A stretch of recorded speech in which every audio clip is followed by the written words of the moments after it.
Bom dia a todas e todos. Apesar de ser sociólogo de formação, eu confesso que eu estou um tanto quanto intimidado, um tanto quanto nervoso, porque eu acho que eu estou voltando para a sociologia, ainda que não tenha uma separação muito rígida entre o meu fazer na educação como sociólogo, mas as questões que eu tentei trazer um pouco hoje no campo também, uma interface com a estratificação social e com a mobilidade social. Então, eu não sei exatamente se eu vou trazer alguma coisa nova, mas propus fazer uma conversa a partir de estereótipos invisibilização, porque é um conceito difícil, de fato, e silenciamento. Então, mecanismos eficientes na promoção do fracasso escolar de jovens negros e negras. Esse é um trabalho, uma reflexão que está na interface aí do Observatório da Juventude e do Programações Afirmativas. Então, Juarez e eu estamos nessa articulação nos dois, mas outros colegas daqui também.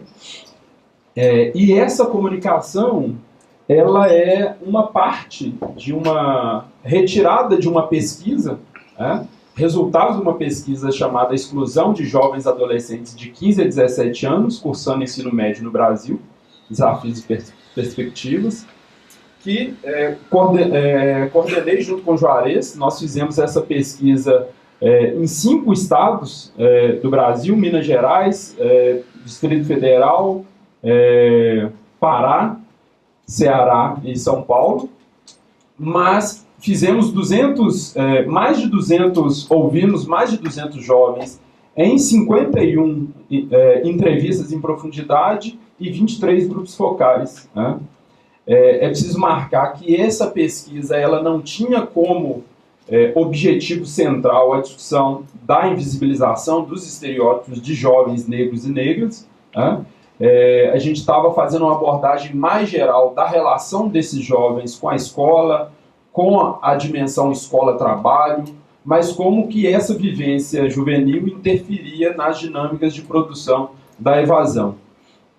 Eu fui o entrevistador na cidade de São Paulo, então a gente realizou 10 entrevistas em cada um dos estados, Teve Belo Horizonte que a gente fez 11, por isso 51, e me chamou muita atenção no estado de São Paulo a referência que esses estudantes faziam para a dimensão, como eles explicavam a dimensão da evasão e do desestímulo à escola, articulada com uma dimensão racial. Então,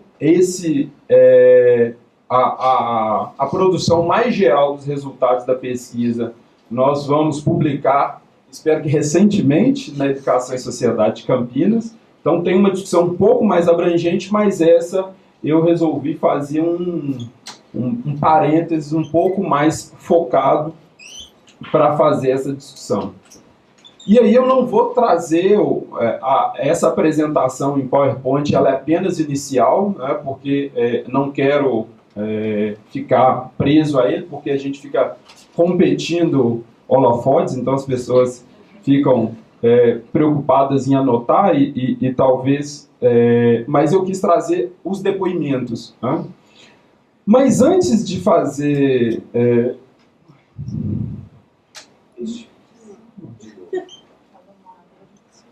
um slide em branco. Não. Esse slide que está assim, não tem problema. Eu conto com a crença de vocês no que eu estou falando aqui. Porque eu fiz apenas... Tá. Não, só afastar um pouquinho, que acho que vai ficar mais legal. Okay. Na verdade, apesar da mesa nomeada etnia, origem social, gênero e religião, logo ao receber o convite, eu quis fazer uma demarcação de uma oposição ao conceito de etnia e o uso do conceito de raça. Eu acho que a opção e a disputa entre esses dois conceitos... Melhor? Porque não tem retorno, a gente tem que saber. E essa opção, ela está ligada ao significado que muitas vezes é associado ao uso do conceito de etnia, mas usando o conceito de etnia para falar de relações raciais. Ou seja, esse conceito, para mim, então, nesse contexto, ele mais esconde do que revela. Mas ele revela também uma certa característica da nossa cultura política, que é uma característica da acomodação. A acomodação enquanto negação dos conflitos, né? E Sandra disse muito bem, a dimensão do tabu, em oposição ao uso, mas a negação do conflito, que raça indica, né, de polos aparentemente opostos, ela pode ser amaciada, apaziguada numa dimensão da etnia. Ou seja, a etnia como aquilo que marca descritores, marca diferenças, mas não marca uma diferença radical. E o uso de raça nesse sentido, e o trecho que eu trouxe foi do Agley, de 1930, ele fazia uma definição da raça enquanto raça social, uma abordagem sociológica da dimensão de raça. Eu não quis trazer a definição do Walter Silvério, do Kabengele Munanga, mas para chamar a atenção que em 1930 o Agley já estava chamando a atenção que no Brasil a diferenciação dos marcadores fenotípicos, né, elas são diferenciações que tomam características de diferenças raciais.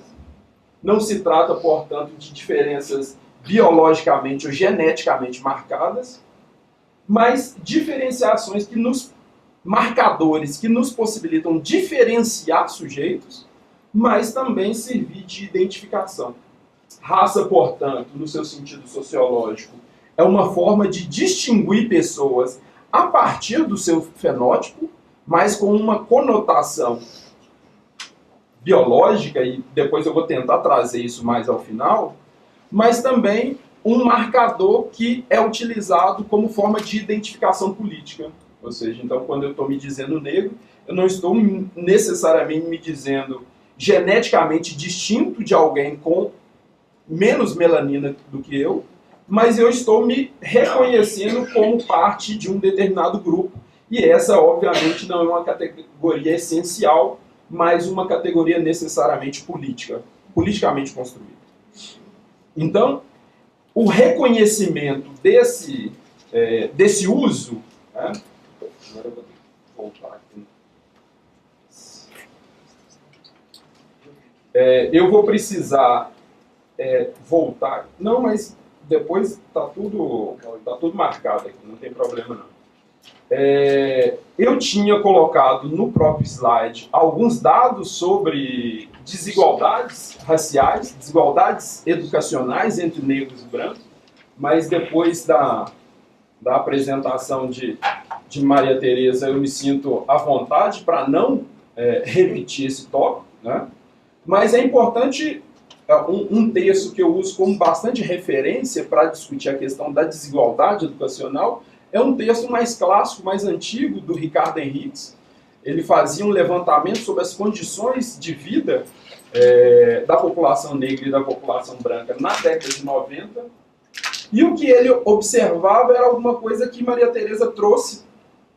Tanto o fato de uma desigualdade no acesso, né, e no alcance educacional, mas a perpetuação dessa desigualdade como se ela tivesse sido feita por compasso. Ou seja, à medida que o alcance educacional de jovens e crianças brancas aumenta, também aumenta das crianças e jovens pretos e pardos, mas a distância entre esse alcance ele se mantém ao longo do tempo. Então, apesar da melhoria desses dados, e isso é produto também das políticas de aumento de acesso, né, as políticas universalistas de acesso à educação, a desigualdade ela se mantém, e ela se mantém, sobretudo, nos altos níveis de escolarização. Embora dados recentes do do IBGE têm chamado a atenção por uma diminuição dessa desigualdade, resultado, sobretudo, do... Deixa eu tirar desse aqui. Não, é porque eu coloquei nesse, porque senão todo mundo fica antecipando a leitura. Ele quer dividir o foco. Isso. Então, olha só. Mas se a gente pega, por exemplo, o estudo clássico lá do Florestan Fernandes, ainda na década de 40, 50, e ele pensando sobre a questão da desigualdade, tanto no acesso à educação como ao mercado de trabalho, ele fundava naquele período uma explicação que ainda hoje é muito forte, que é uma da tese desenvolvimentista. Ou seja, o desenvolvimento capitalista e o afunilamento das contradições capitalistas iriam fazer desaparecer essas desigualdades raciais, transferindo essas desigualdades para o âmbito da contradição capital-trabalho. Ou seja, essas diferenças entre acesso da população negra e a população branca, elas progressivamente iam desaparecer porque a sociedade ela se desenvolveria num sentido de desigualdade essencial. Tá? No entanto, é muito comum que mesmo quando a gente leia explicações sobre a continuidade dessa desigualdade no acesso à educação da população negra e população branca, é muito comum que a gente faça referência a uma explicação de herança. Ou seja, a população negra ela tem menos acesso à educação porque isso é herança também do nosso passado escravocrata. E porque também os seus pais, avós, tiveram e legaram um capital cultural e educacional menor do que outros grupos. Então, ainda que essa explicação do nosso passado escravocrata explique, em parte, a nossa dimensão de estratificação social com recorte racial, é preciso procurar uma explicação porque, depois de mais de 100 anos, essa desigualdade persiste e persiste linearmente para os dois grupos. Por que essa diferença, portanto, ela não diminuiu a ponto de se encontrar? Penso eu, portanto, e isso confesso que não está alicerçado em nenhuma outra referência, então talvez eu esteja fazendo apenas uma reflexão que está sujeito a questionamentos evidentes, mas é preciso observar os mecanismos que atuam no presente, que reatualizam essas desigualdades e que, além de reatualizar, elas permitem negar esses próprios mecanismos.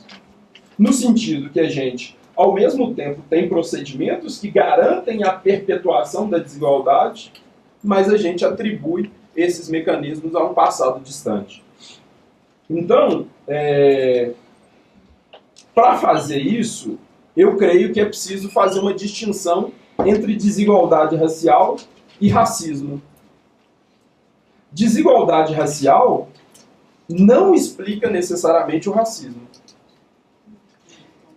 E desigualdade racial que permite, entendida, portanto, com a distribuição assimétrica no acesso a determinados bens, nesse caso a educação, ela não é prova da existência na educação do racismo.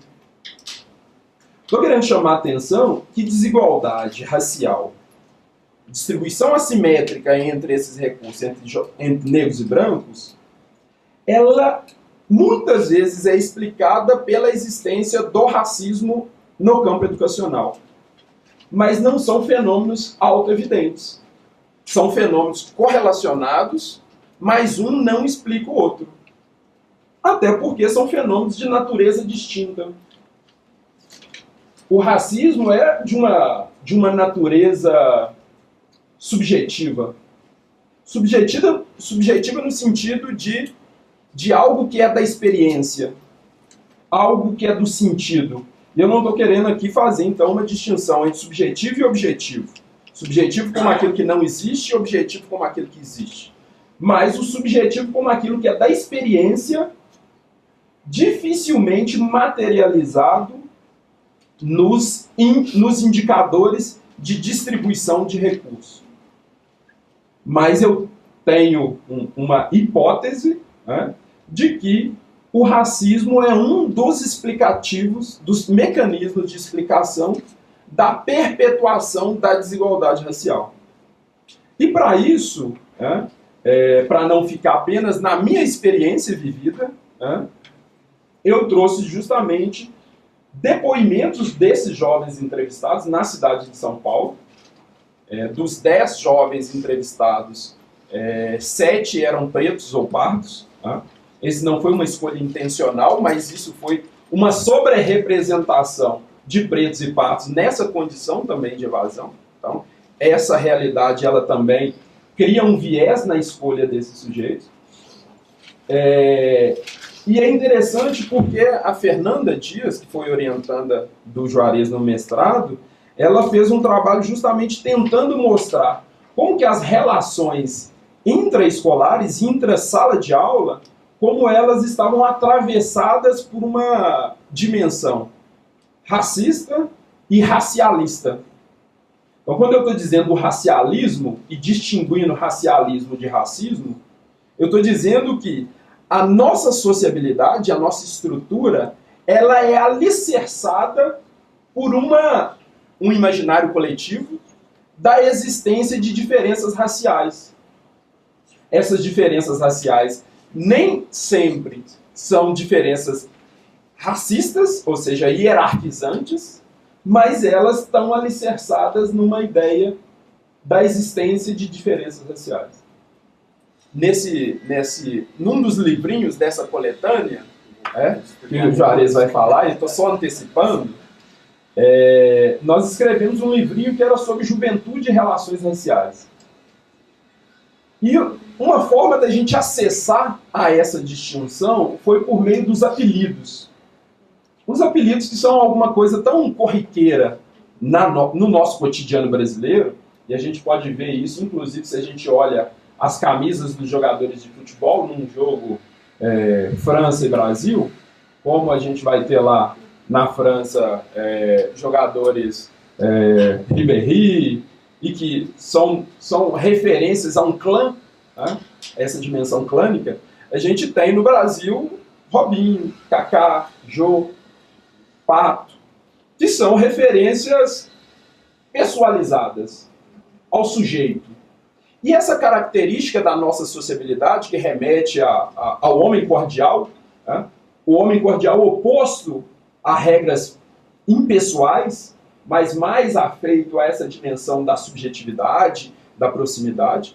Então, como que essa dimensão do apelido é uma característica da nossa sociedade, e muitas vezes vistas como uma dimensão da brincadeira, do aconchego, mas como os apelidos presentes na escola, boa parte deles, sobretudo para os meninos e meninas negras, estão atravessados de um recorte racialista.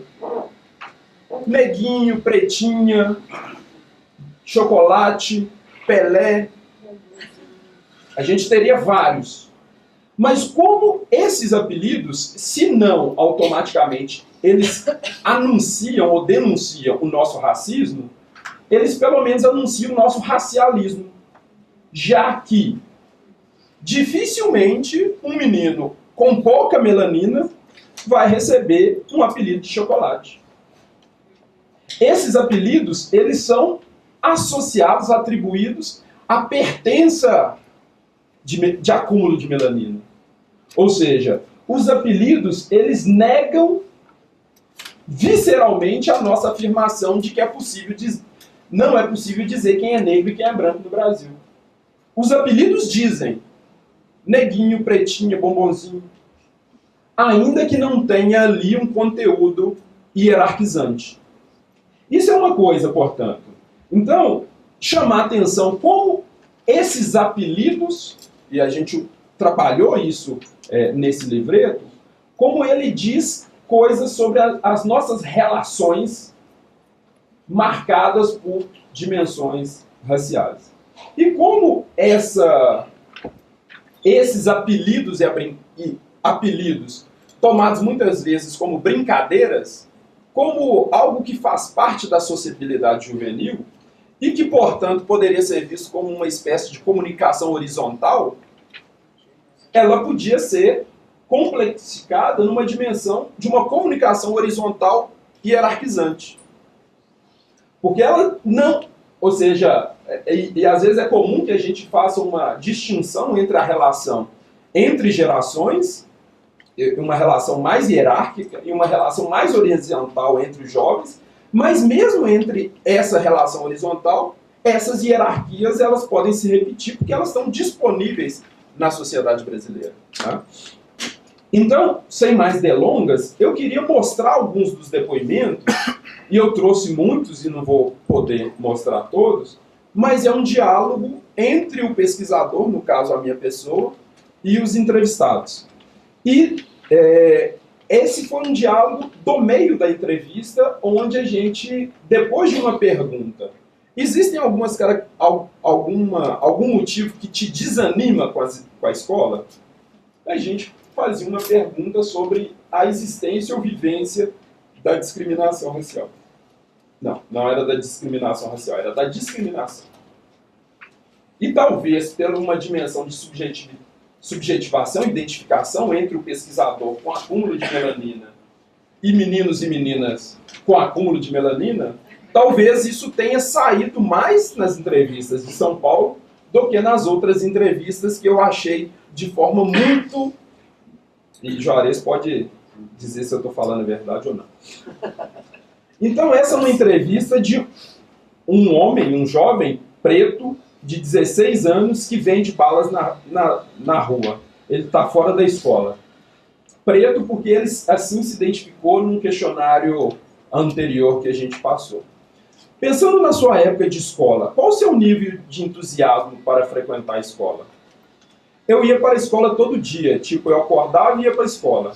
E na escola chegava lá, pegava o caderno e colocava na mesa e sentava no fundo. E não fazia nada e pronto. Chegava na hora da educação física, jogava bola e subia. E aí foi neste tempo, foi que o professor chamou meu pai lá e o meu pai falou. Foi o primeiro dia que eu apanhei do meu pai. Depois disso acabou. E comecei as faltas e comecei a faltar e faltar. E acabei repetindo de ano. E aí, no último ano, eu repeti um ano e depois, 2 anos, eu saí. Mas em função dessa provocação que os meninos faziam, porque eles já tinham falado, também, né? Porque eu sofria muito bullying. Porque, tipo, a pessoa quando me via, me zoava. E chegava na sala, as pessoas ficavam me zoando. Eu estava fazendo lição sentado, então eu pegava e ficava quieto. E aí eu pegava amizade. Se continuava, eu falava, eu vou bater. Professor, eu vou bater nele se continuar. Eu vou bater nele. E ela não falava nada. E ele continua, eu levantava e batia nele. E aí ela me colocava para fora e dava bronca.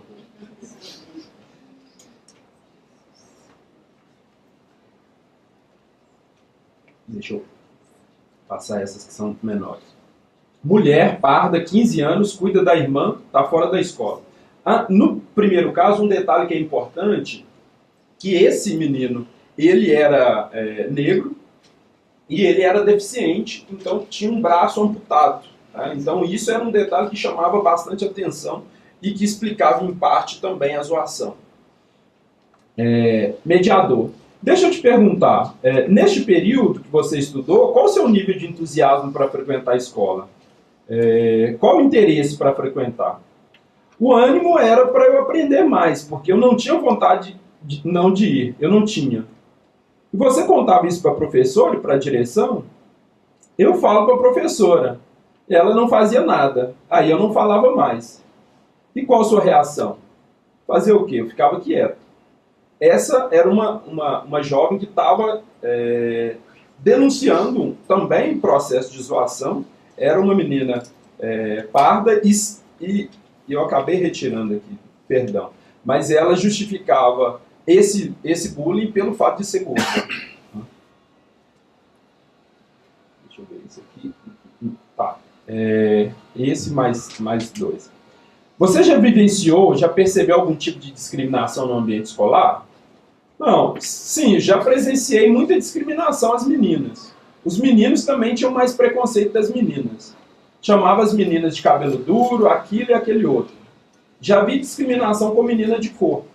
Chamavam ela de vários nomes, de macaco, vai, sua preta. Eu nunca sofri isso, mas eu já vi discriminação. Bullying eu também já vi bastante.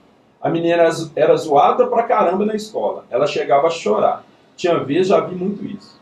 E como era a relação da direção dos professores nessa situação? Era sempre a mesma coisa, pra mim. Nessa parte aí não adiantava muito, porque era sempre a mesma coisa. Chamava o pai da menina, e o pai da menina que estava zoando, não adiantava de nada, porque o pai brigava com a menina, olhava para a menina e dizia: meu pai brigou comigo por causa de você. Amanhã você vai ver. Vai ser pior. Não adiantava muita coisa. Portanto, sempre continuou. Isso daí sempre teve. Acredito que nas escolas até hoje tem. Então, um outro depoimento foi um depoimento que me marcou muito, e marcou a pessoa também bastante. A primeira coisa, assim, eu te perguntei e você respondeu sorrindo. Aí eu queria entender isso. Como assim é boa, mas necessária a escola, os estudos? É chato estudar, mas é necessário, porque é uma coisa para a vida inteira. E se a gente não estudar hoje, amanhã a gente vai precisar e vai ter que correr atrás disso. Então, acho necessário. E por que é ruim?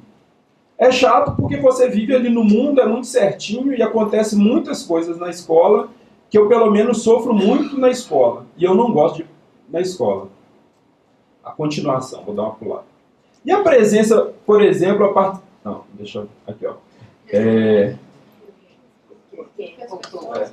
Porque as pessoas fazem muitas brincadeiras bestas lá. Porque, tipo, eu não gosto de ficar zoando.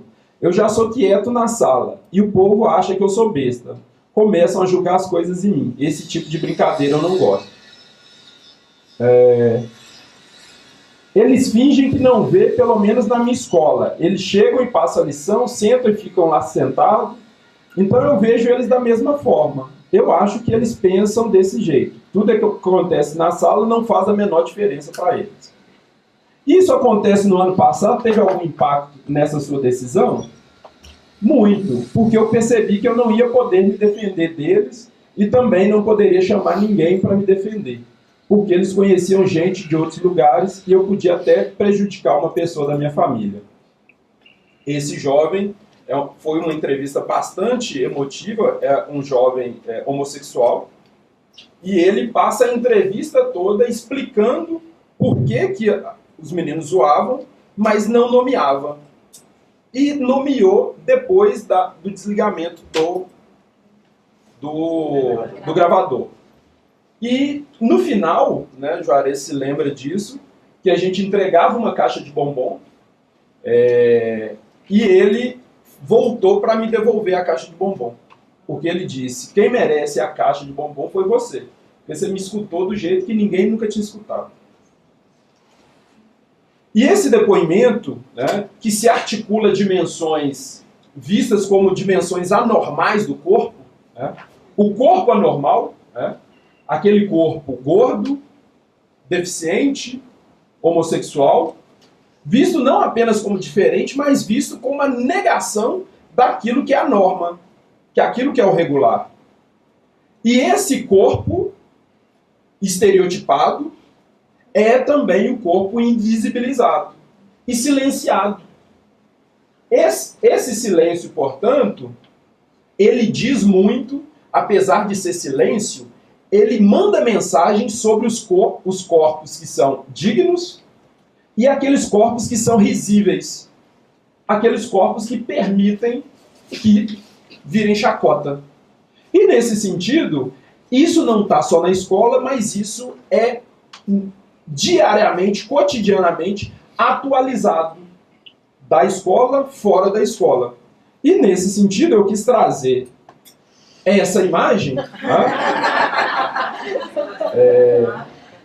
porque entendo eu que o Bela recatada aí do lar não é uma mensagem apenas para os corpos de mulheres brancas. Essa é uma mensagem do lugar dos corpos das mulheres negras, dos corpos dos homens negros e dos homens brancos. Ou seja, e aí, rapidamente para encerrar, eu vi muita reação, e isso é muito interessante nos dias atuais, muitas reações irônicas sobre o ser bela e recatada do lar, e muitas mulheres... Situa um pouco o que é desculpa.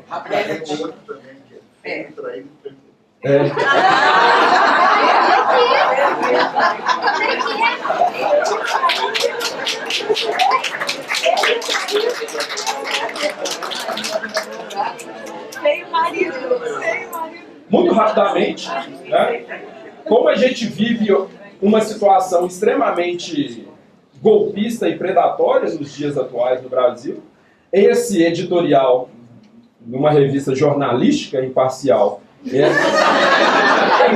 é muito mostra disso, não só do anúncio daquilo que pode ser, aquilo que pode ser o nosso futuro, que é a tomada da presidência pelo Temer, mas contornando os corpos possíveis e a narrativa possível, porque essa é uma mulher adequada para estar nesse lugar de visibilidade, diferente da nossa presidenta. Ou seja, então essa tríade de características, ela diz muito daquilo que, não aquilo que é, mas aquilo que pode ser. Ou seja, uma mulher, para estar nesse lugar, ela precisa ser bela, recatada e do lar, não da rua.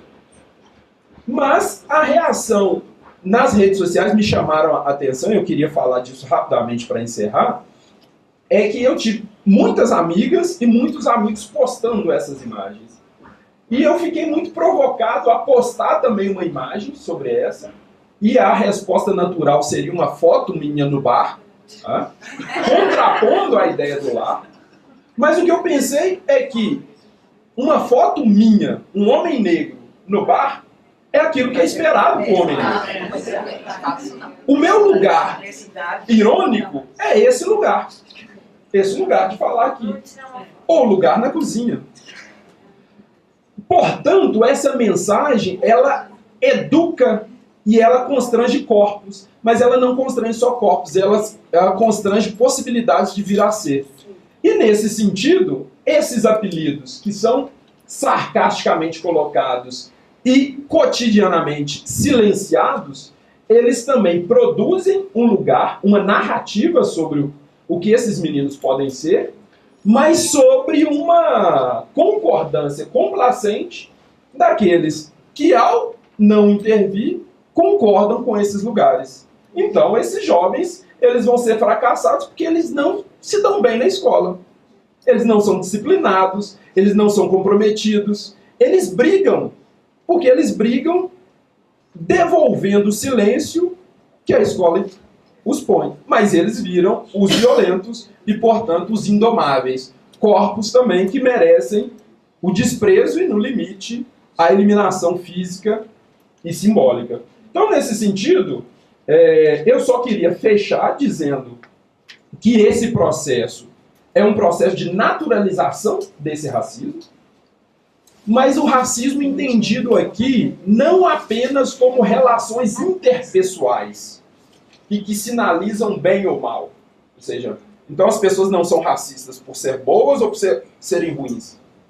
O racismo ele se materializa na relação interpessoal, mas o racismo é um sistema de opressão que distribui assimetricamente privilégios e obstáculos. Portanto, se eu não sou racista no meu cotidiano, se eu não chamo determinada pessoa de macaca, a ausência de melanina no meu corpo me coloca, sem eu querer, privilégios simbólicos. O privilégio simbólico da brancura, que implica, inclusive, a não necessidade de discutir a minha identidade racial. A identidade racial é uma discussão de negros. Porque, para mim, eu não tenho identidade racial. Essa não. Então, essa naturalização desses limites, dessas fronteiras, perpetua o processo de que a gente constrói um congresso como esse, mas os corpos negros estão, de fato, ausentes. Não só desse espaço, mas dos espaços que a gente naturaliza. Né? Por isso, marcar isso nos títulos, nas produções, é também um processo de desobediência contra a naturalização desse racismo. É isso que eu queria compartilhar com vocês.